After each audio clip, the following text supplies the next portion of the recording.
All right, the first question is from Ann. Ann, where are you? Hey, how are you?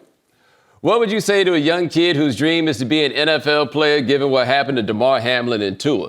I'm going to be honest with you. I didn't need that to happen for me to have the "are you sure this is what you want to do" situation. Like, I watch people with football in particular, and I was talking about this with Fosworth the other day.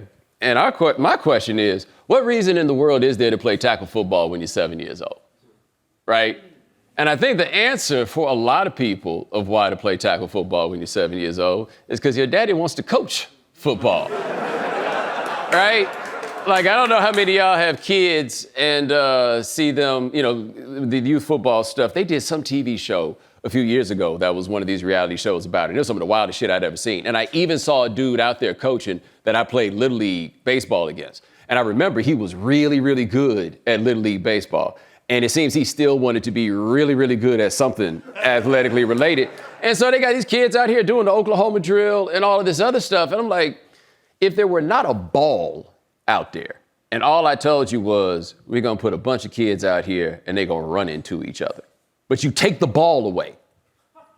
It's the most insane thing you've ever heard or thought about in your life.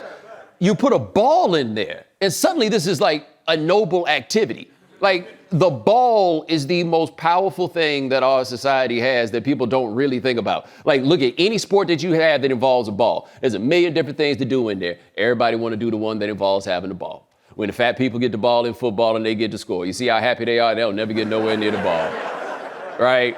So yeah, like, football is wild dangerous. It's kind of a ridiculous thing to do. It just also happens to be really fun to watch. So yeah, if a young kid told me his dream was to play in the NFL, I'd hand him a book.